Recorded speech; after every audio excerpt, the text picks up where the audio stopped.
Und zugeschaltet ist jetzt der SPD-Parteivorsitzende Lars Klingbeil. Ich grüße Sie.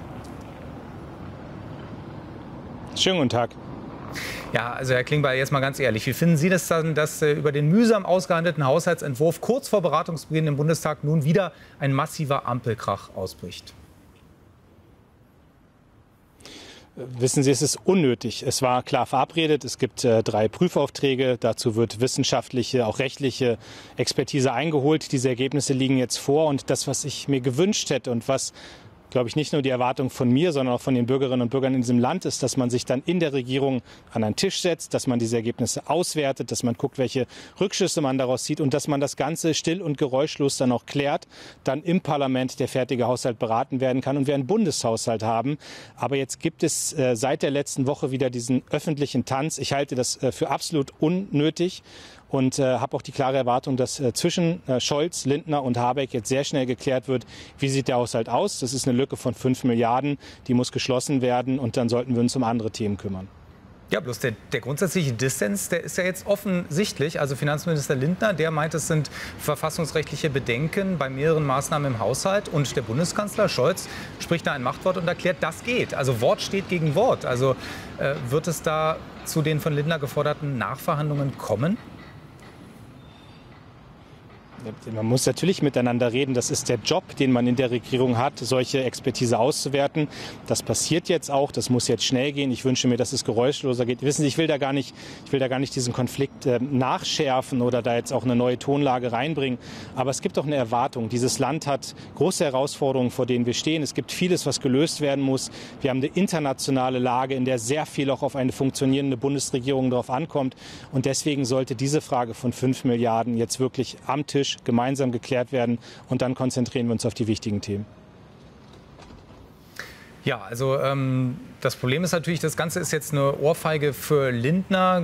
Gehen Sie davon aus, dass er dennoch irgendwie nachgeben wird? Denn darauf wird es ja ankommen. Denn die ganze FDP, auch Vize Kubicki, hat schon erklärt, dass eben ein möglicherweise verfassungswidriger Haushalt nicht verabschiedet werden kann. Es geht doch gar nicht um Nachgeben oder Gewinnen oder Verlieren. Es geht schlichtweg um die Frage, ob die 3 Finanzierungsinstrumente, einmal die KfW, dann ist das die Frage der Autobahn und die Frage der Bahn, jetzt wirklich sehr verkürzt, ob diese 3 Finanzierungsinstrumente, die vorgeschlagen wurden, die sich im Haushalt befinden, um die Lücke im Haushalt zu schließen, ob diese 3 Instrumente gehen. Da gibt es anscheinend gerade unterschiedliche Auffassungen zwischen dem Kanzleramt und dem Finanzministerium. Deswegen wäre mein Tipp, jetzt miteinander reden, klären, dann entscheiden und dann haben wir einen Haushalt. Naja gut, aber so leicht lasse ich Sie jetzt doch nicht vom Haken, denn zu den Maßnahmen, zu der gehört ja auch die Idee, 4,9 Milliarden Euro der Förderbank KfW, die eigentlich für die Gaspreisbremse gedacht waren, aber übrig geblieben sind, für den Haushalt zu nutzen. Und da sagt SPD-Fraktionschef Mützenich zum Beispiel, ja, das seien Kunstgriffe im Haushalt. Und solche Operationen wissen wir ja, im letzten Haushalt ist das schiefgegangen. Das Bundesverfassungsgericht hat da das einkassiert. Ist Ihnen da nicht doch ein bisschen mulmig?